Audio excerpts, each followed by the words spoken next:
I wish he'd slow down a bit. This is the main event. I mean, it is for us. I can't even count the number of times we've played Delta Halo, how many times we've cleared out these ruins, and how many ways we've gone about it. You'd figure with us being on Heroic, we'd take a bit more time and care, but he sure is punching those grunts. I have a taste for blood. You do know we have bullets and grenades, right? Yeah, I know. Alright. Now, I always remember Delta Halo as my favorite mission, but the more I think about it, the more the fog rolls in. I don't actually think I remember a lot about this mission, beyond the first holdout in the Zealot room at the very end. And guess what? Neither do I. I know that. But I think this is perfect. We might as well be playing blind. There's no better measure of our feelings than viewing something through a fresh perspective. Well, how about with a new coat of paint? Oh, nope, never mind. I'm gonna go bleach my eyes. Probably shouldn't stand. It wasn't that bad. And there he goes. This is what I was afraid of. We're so attached to this perfect painting we have in our head that the slightest difference is gonna put us off. Is the Warthog more slippery than usual? Who's to say? It's basically just there to get us to the bridge controls, just like the beam rifle's here to help us clear out the control room. I'm out of ammo. Then swap weapons. To the rocket launcher? Relax, there's gotta be a gun lying around here somewhere. What about the guns from the grunts you pummeled into the ground? Right, fantastic point. Well, it's a bit too late for that, but it's not too late to whip this Warthog over the gap and... Alright, let's go around the wraiths. Oh, there's a scorpion. Turn it back around! Alright, it's my turn with the tank. Hey, so, this seems like a good time, what with us driving around on a death ray and 4 sets of treads and all. Are you not a bit concerned that things aren't going to shape up like we expect? No. Should I? I think you should. We should go about our script with a bit more maturity at the very least, and on the game side of things, I think our partner would appreciate you putting a bit more care in where you point that thing. He's understanding. And how can you not expect me to go wild with firepower like this? To call the Scorpion tank genre redefining wouldn't be right, but it does turn Halo into a point-and-click adventure game, and I am thriving. It's a hammer, and the Covenant's just a bunch of nails of different sizes. Still, doesn't it feel a bit underwhelming compared to the bridge? Apart from their spacing, these seem like encounters we could handle on foot. That's no reason not to use the tank.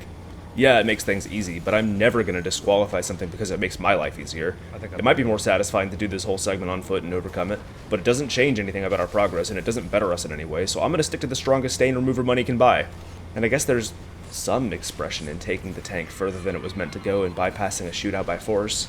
Life's easiest when things are straightforward, and as great as it is to express yourself and set yourself apart, if you need to get a nail in, you're gonna use a hammer.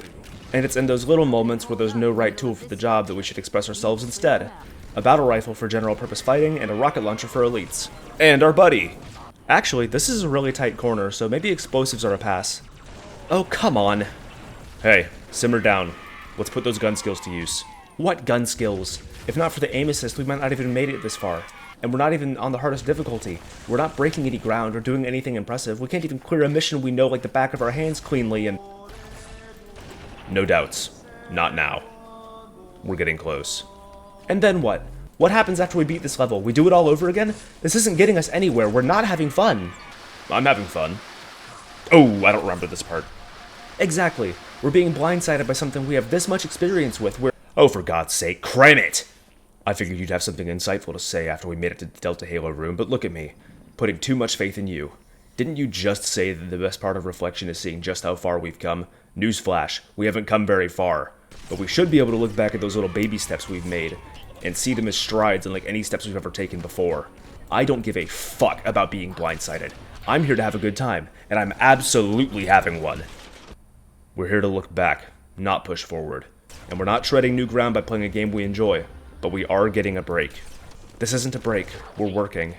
We can have fun and be productive at the same time. But this... Ugh, I'm not getting through to you. How the hell can you not get through to me? We made the choice to sit down and make the most out of this, and is making the most out of this not in our best interest?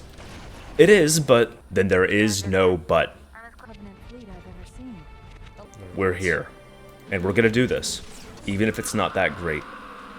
No regrets. No regrets. Sacred Icon starts out really confusingly. To say it's disorienting and alien. If not for the grunt in the corner, who knows how long it would have taken for us to figure out how these pylons work. There's a balance you have to strike between innovation and intuition. New systems and such don't matter if the player can't figure them out for themselves. The grunt shoots at the pylon, we shoot the pylon, and it goes up. The holes in the wall are spawning sentinels, so if we destroy the holes, we don't have to worry about them. And these big bastards only have shields in the front of their bodies, so we should go around and blast it from behind.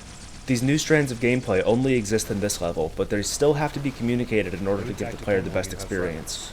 There's an order to this sort of thing, and a natural expectation that after all that priming, we'll have to put everything to the test. But we don't. We get sidetracked. I always remember the Sentinel segment of Sacred Icon being a bit of a sideshow. It gets the job done and does something interesting, but it doesn't really feel like there's a lot of care put in, despite the clear attempt to do something interesting.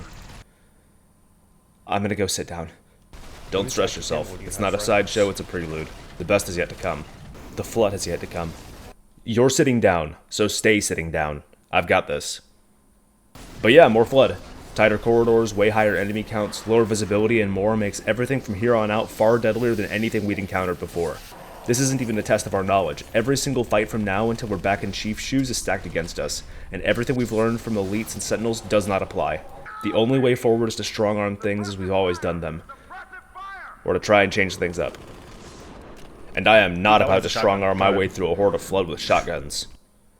Unless I had my own shotgun, then... Nope, never mind.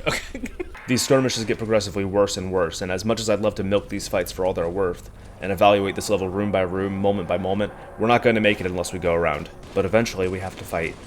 Yeah, naturally, but we can fight when it's favorable or when it's demanded. If the struggle comes to us, that's one thing, but there's no sense in seeking it out, right?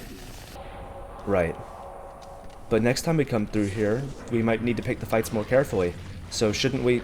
We're not super meat-boying Sacred Icon to make future runs of it easier. Why would we commit the time, effort, or brain space to that instead of just trusting ourselves and swinging to the fences? I don't know. Because you should be over there, sitting down. Ugh. The mind is so stubborn. Way more stubborn than I am, because logic is a cozy little buffer that it insists means it can always contribute and never burn out. It shrinks down, thinks the world is blowing up around it. Why can the flood drive again?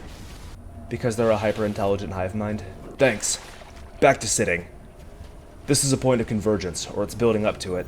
There are just as many UNSC as there are elite bodies mixed in with the flood, just as many weapons and tanks from both factions too. Wait, is this a metaphor? There's the clash, the flip, and then the truce. I guess. I'll worry about it later. Our priority is getting through the meat grinder. This is pick your fights, and by which I mean run for your life, cranked up to 11. We're given ghosts, which are incredibly weak and pretty fast, while they have every other vehicle in the book, including, but not limited to... Oh, there's not a friendly scorpion. A scorpion tank. You know, gotta admit, I don't like being on the receiving end of a point-and-click adventure game. Then we definitely shouldn't play multiplayer. Good, you're back to jokes. But you're still staying out of this. This was never a place for logic and deep thought. It was a place to let our nostalgia and dopamine centers run rampant.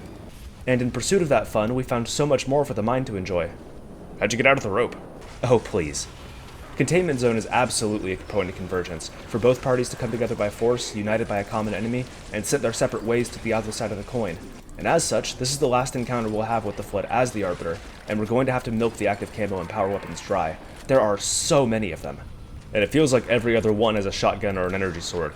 We have backup, but not very much, and by the time we're halfway through, those numbers are basically guaranteed to be zero. The final stretch is almost always going to be a one-man show. That's how these games always go. It's dramatic.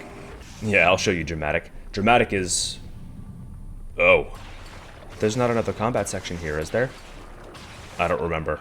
Then it's better safe than sorry. This is an enormous sword of Damocles. But if they're all dead, that means something's already been through here. Most of these bodies are UNSC too. Well, I wonder why.